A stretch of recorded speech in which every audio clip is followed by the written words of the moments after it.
Jalur sunyi di Gunung Kencana. Kisah ini terjadi pada seorang pendaki bernama Jaka, bukan pendaki profesional, hanya seorang pemuda yang mencari ketenangan di akhir pekan.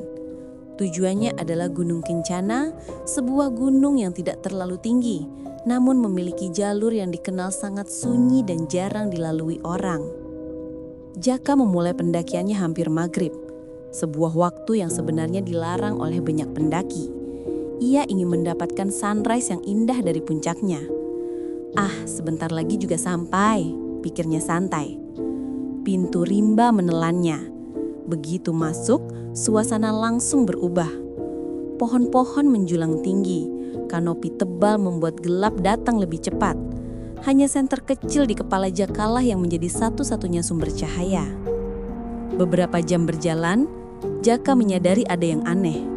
Seharusnya ia sudah melewati beberapa pos peristirahatan, tapi ia tidak menemukan satupun tanda.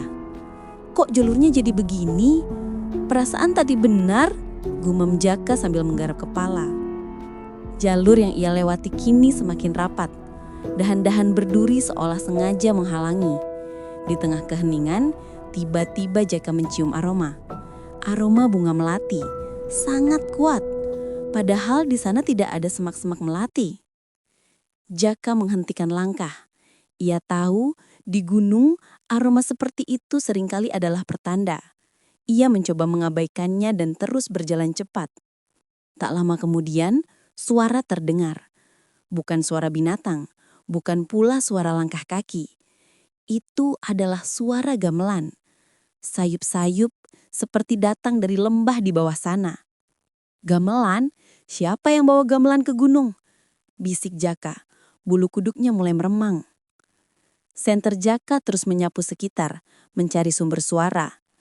Tiba-tiba, mata Jaka menangkap sesuatu. Di depan, sekitar 10 meter darinya, berdiri sebatang pohon besar yang sangat tua. Dan di pangkal pohon itu, ada seorang wanita. Wanita itu mengenakan kain putih lusuh yang panjangnya sampai menyentuh tanah. Rambutnya terurai menutupi wajahnya. Ia tidak bergerak, hanya berdiri mematung. Jaka membeku. Jantungnya berdebar kencang, memukul-mukul dadanya seperti palu. Permisi bu, kata Jaka pelan, mencoba terdengar sopan. Wanita itu tidak menjawab. Saat Jaka mencoba melangkah ke samping untuk melewatinya, tiba-tiba wanita itu mengangkat kepalanya sedikit. Jaka tidak bisa melihat wajahnya karena tertutup rambut, tapi ia melihatnya. Wanita itu tersenyum. Bukan senyum biasa, tapi senyum yang terasa sangat dingin dan lebar, terlalu lebar. Dan dari balik rambut yang menutupi, Jaka yakin sekali ia melihat kedua mata wanita itu bersinar merah samar. Jaka tanpa pikir panjang langsung berbalik badan dan lari sekuat tenaga. Tidak peduli jalur yang ia tabrak. Ia lari menuruni gunung, melupakan puncak dan sunrise-nya. Di tengah pelariannya, ia mendengar suara wanita itu. Kali ini bukan gamelan, melainkan suara tawa. Tawa yang melengking terdengar sangat dekat, seperti ada di belakang telinganya. Mau kemana nak? Kenapa buru-buru? Jaka terus lari hingga akhirnya ia tersandung dan jatuh terjerembab di tanah. Senter kepalanya terlempar. Dalam kegelapan total, Jaka menutup matanya. Tubuhnya bergemetar. Tiba-tiba, ia merasakan sebuah tangan dingin menyentuh bahunya. Jangan tidur di sini, nanti kedinginan. Bisik suara itu, sangat dekat. Kali ini bernada lembut, namun tetap menakutkan. Jaka tidak berani membuka mata. Ia hanya bisa mengucapkan doa-doa yang ia ingat berulang kali. Setelah beberapa saat yang terasa seperti selamanya, sentuhan itu hilang. Sunyi kembali.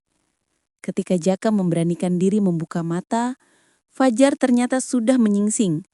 Cahaya matahari menyaring masuk menembus celah pohon. Ia berada di jalur yang benar, tepat di samping sebuah pos peristirahatan yang sudah lama. Jaka langsung bergegas turun.